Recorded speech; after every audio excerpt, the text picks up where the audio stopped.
Welcome to science decoded. आज हम पढ़ेंगे मॉलिक्यूलर ऑर्बिटल थ्योरी। तो मॉलिक्यूलर ऑर्बिटल मतलब क्या? जब दो एटॉमिक ऑर्बिटल्स जिनकी कंपैरेबल एनर्जी है एंड कंपैरेबल साइज है, जब वो साइड वाइज ओवरलैपिंग करते हैं, उसके वजह से फॉर्म होती है हमारी मॉलिक्यूलर ऑर्बिटल्स। तो जो हमारे एटॉमिक ऑर्बिटल्स का नंबर है वो हमेशा इक्वल होता है मॉलिक्यूलर ऑर्बिटल। तो मॉलिक्यूलर ऑर्बिटल्स में दो टाइप्स होता है, bonding molecular orbital and anti bonding molecular orbital. जो बॉन्डिंग मॉलिक्यूलर ऑर्बिटल होती है उनकी एनर्जी बहुत कम होती है, जिसकी वजह से वो बहुत ज़्यादा स्टेबल होते हैं, और जो एंटी बॉन्डिंग मॉलिक्यूलर ऑर्बिटल है उनकी एनर्जी बहुत ज़्यादा होती है, जिसके वजह से वो बहुत ज़्यादा अनस्टेबल होते हैं। तो एमओटी में हम मॉलिक्यूलर ऑर्बिटल डायग्राम भी सीखते हैं। अभी जो स्क्रीन पर आ रहा होगा वो ऑक्सीजन का मॉलिक्यूलर ऑर्बिटल डायग्राम है।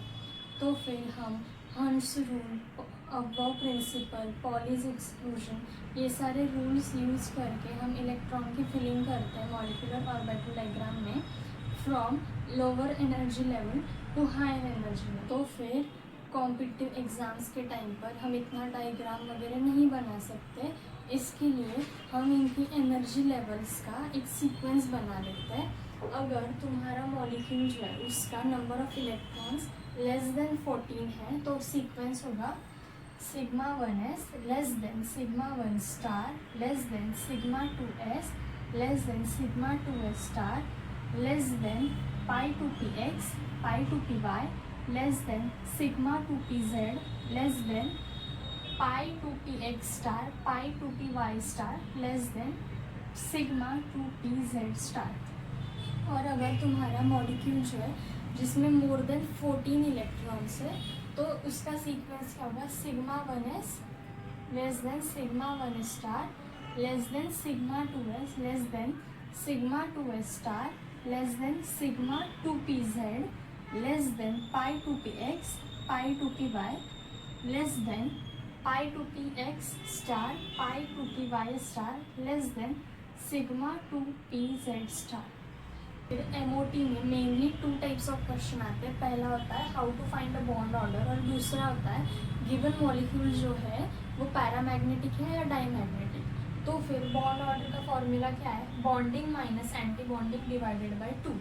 तो फिर इस सीक्वेंस को यूज़ करके हम नंबर ऑफ़ इलेक्ट्रॉन्स एक बॉक्स में फिलअप करते जाएंगे, जिससे हमें नंबर ऑफ बॉन्डिंग में इलेक्ट्रॉन्स कितने हैं माइनस एंटी बॉन्डिंग में इलेक्ट्रॉन्स कितने हैं ये पता चलेगा। तो फिर हम ऑक्सीजन का एग्जाम्पल लेके ट्राई करते सॉल्व करने का। तो फिर ऑक्सीजन में टोटल इलेक्ट्रॉन्स कितने होते हैं? 16। तो हम मोर देन 14 है तो फिर हम 16 इसमें भरना शुरू कर देते हैं। तो एक बॉक्स में हमें पता है 2 इलेक्ट्रॉन्स आते हैं विथ अपोजिट स्पिन्स। तो फिर 1 2 3 4 5 6 7 8 9 10 11 12 13 14 15 16। तो अभी हम काउंट करेंगे बॉन्डिंग में कितना है। तो बॉन्डिंग में 1 2 3 4 5 6 7 8 9 10 है बॉन्डिंग में। अब देखते हैं एंटी बॉन्डिंग में कितने हैं। 1 2 3 4 5 6। तो एंटी बॉन्डिंग में 6।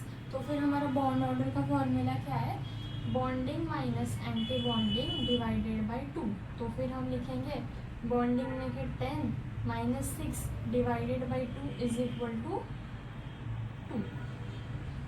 तो अगर हम देखेंगे इस सीक्वेंस से भी बॉन्ड ऑर्डर निकालना बहुत ज़्यादा टाइम कंज्यूमिंग है। इसके लिए हम इसकी एक शॉर्ट ट्रिक सीखते हैं। एक ऐसा ट्राइंगल बना लीजिए जिसमें 8 से लेके 20 तक नंबर्स लिखिए। 8 9 10 11 12 13 14 15 16 17 18 19 20। जो 8 और 20 की लेवल है वहाँ पर 0 लिखेंगे और ऊपर 0.5 ऐड करते जाएंगे। तो 0 0.5 1 1.5 2 2.5 3। जो 14 है वहाँ पर आ जाएगा 3। तो फिर अगर हम वापस ऑक्सीजन का एग्जाम्पल लें, उसमें हमने देखा था कि ऑक्सीजन में इलेक्ट्रॉन्स कितने हैं? 16। तो यहाँ पर 16 कहाँ है? यहाँ पर। और ये जो हमने नंबर्स आगे लिखे हैं ये उसकी बॉन्ड ऑर्डर है। तो 16 के लिए बॉन्ड ऑर्डर कितनी आ गई 2। तो फिर अगर हम हाइड्रोजन का सॉल्व करना चाहे तो हम देखते हैं कैसे सॉल्व करेंगे। H2 में होते हैं 2 electrons which is less than 14। तो फिर 1 2 फिल हो गया। तो इसके बॉन्डिंग में कितना है 2, एंटी बॉन्डिंग में कितना है 0। तो फिर इसकी जो बॉन्ड ऑर्डर आएगी वो कितना आएगी 2 - 0/2 विच इज़ इक्वल टू 1।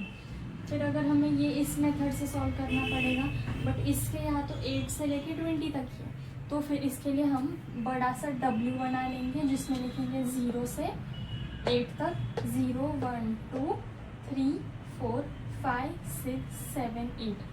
ऊपर लिखेंगे हम 0 और नीचे आते आते 0.5 ऐड करते जाएंगे। तो 0 0.5 और यहाँ पर 1। तो अगर हाइड्रोजन का अगर तुम देखोगे इस मेथड से हमें 1 आया था और यहाँ पर भी अगर हम देखेंगे तो फिर 2 इलेक्ट्रॉन्स के लिए हमारा आ रहा है 1। ठीक है, तो फिर ये जो मेथड है ऐसा नहीं किसी चीज़ के लिए एक्सेप्शन है, तुम ये इस एग्जाम्पल के लिए यूज़ कर सकते हो, ऐसा कुछ भी नहीं है। तो फिर और एक जो इम्पोर्टेंट क्वेश्चन जो MOT में से पूछा जाता है वो है कि गिवन मॉलिक्यूल जो है वो डायमैग्नेटिक या पैरामैग्नेटिक। तो बहुत सिंपल है, इवन नंबर ऑफ इलेक्ट्रॉन्स अगर हो गए तो वो मॉलिक्यूल जो है वो डायमैग्नेटिक है, और नंबर ऑफ इलेक्ट्रॉन्स हो गए तो वो जो भी मॉलिक्यूल है वो पैरामैग्नेटिक होगा।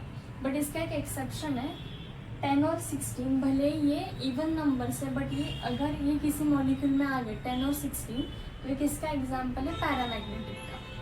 फिर हम Ne2 का सॉल्व करने का ट्राई करते हैं दोनों भी मेथड से। तो Ne2 Ne मतलब एक नियॉन के एटम में 10 इलेक्ट्रॉन, तो 2 में हो गए 20, तो फिर 20 इलेक्ट्रॉन्स। तो फिर ये मोर देन 14 है तो हम इस सीक्वेंस में फिलअप करेंगे, मतलब 1 2 3 4 5 6 7 8 9 10 11 12 13 14 15 16 17 18 19 20। तो फिर हम कैलकुलेट करेंगे कि बॉन्डिंग में कितने और एंटी बॉन्डिंग में कितने हैं।